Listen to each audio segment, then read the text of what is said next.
The first question a lot of us make the mistake of asking is, why would you say that to me?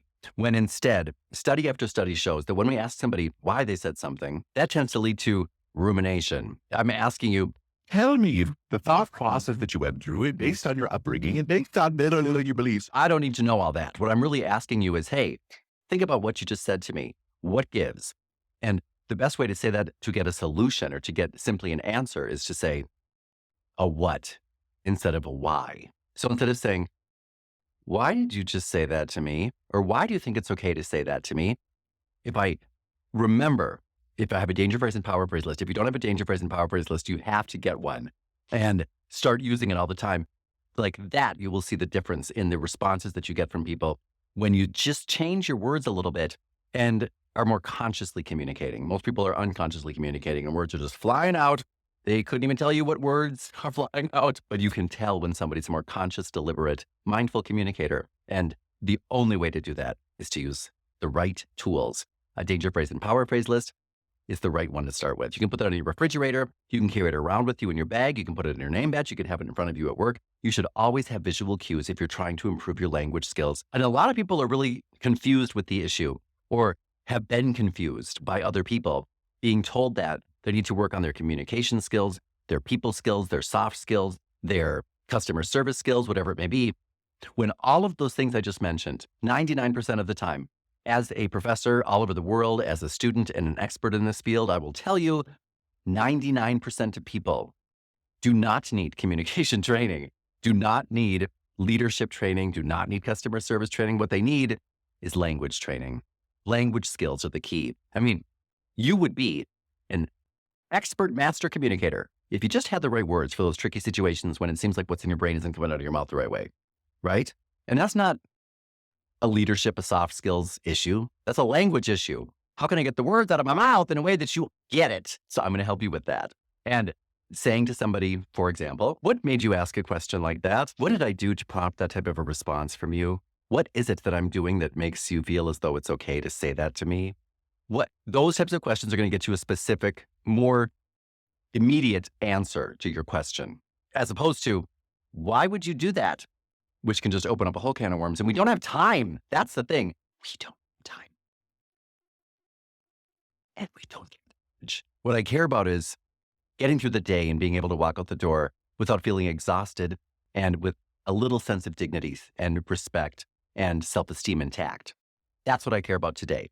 The way to do that is to be very conscious of our words, not wing it anymore, and be deliberate and start asking questions that have been shown to bring us closer to our goal, not farther away from it. Number two, start with I, not you. Not only am I likely, if I use the right words, to get less of an argument verbally from you, I'm also more likely to slow down your self-talk so that the message that I'm trying to send to you or the question that I'm trying to ask you gets through and you hear it. What I mean by that is, instead of saying, you know, what you just did, or when you do this, I feel this way, or you always talk to me like that, this is really not even about you. I mean, I understand we all make mistakes. I understand a lot of stuff. You understand a lot of stuff. What I'm addressing right now is that comment that you make and how I felt about it. We need to set our boundaries clearly. Many people expect other people to communicate with them the way they feel like it's appropriate to communicate. And if others don't, they get angry, but they never told them how to begin with. And I'm in charge of all of my relationships. So if you say something that's offensive or that's insulting to me one time, that's about you. If you say this 2, 3, 4, 5, 6, 7, 8, 9 times, that's now about me. I'm in charge of this relationship, and that's a good thing. You're in charge of your relationship with me.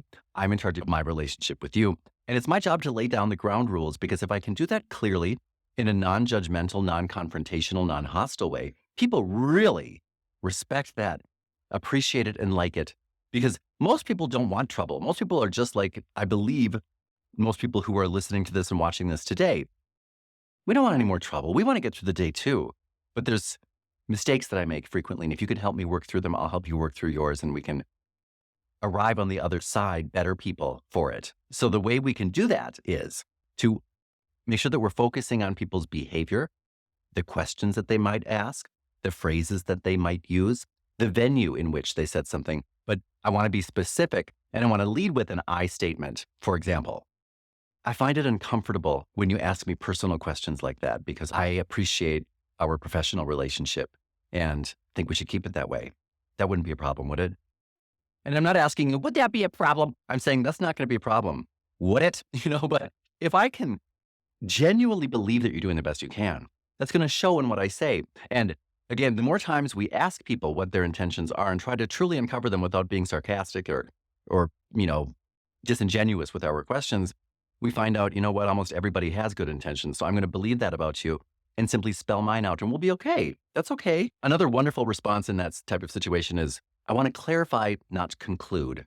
Meaning, many times we will say things like, well, it's, when you ask me rude questions like that, or when you humiliate me like that in front of other people, or when you insult me like that, all of those things I just said were conclusions.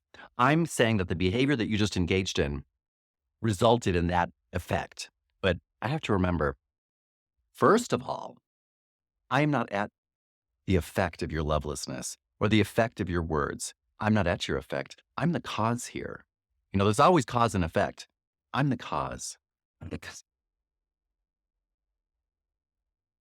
And I want to clarify, not conclude. I don't want to jump to conclusions about what your intentions are. For example, if you're asking me questions that I feel are inappropriate about my faith, because, I don't know you like that.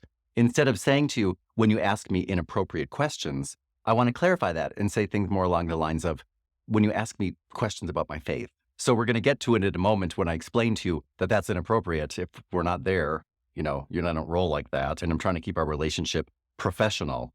Phrases such as, when you humiliate me in public, or when you're racist like that, those are conclusions. I would want to say things more along the lines of, when you criticize me in front of others, when you ask me to touch my hair.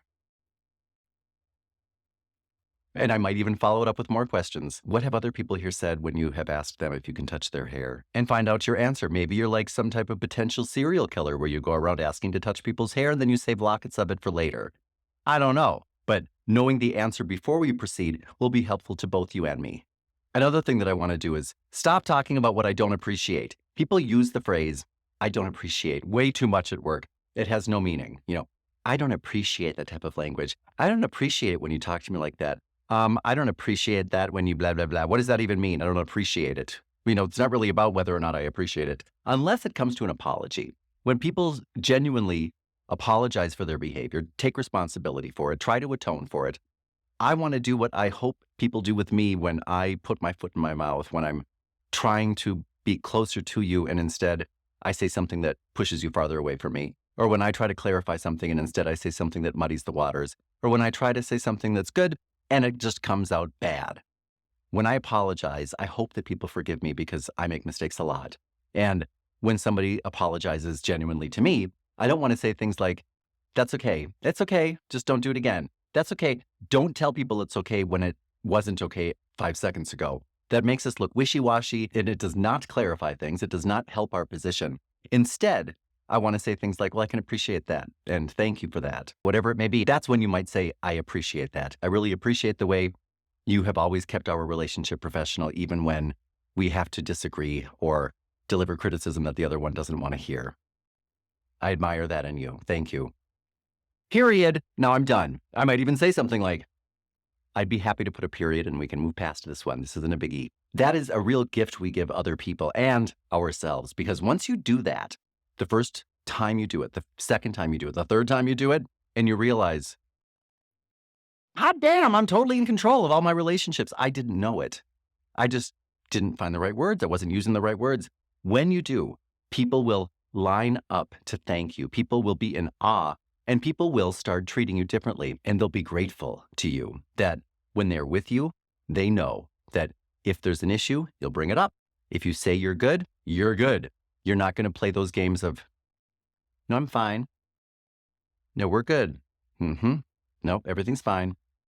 If it's not fine, you'll tell them. If it is fine, you'll tell them. That's a real gift. That's something really loving that we can do when we show other people what it's like to be honest and upfront, assertive and loving in our communication.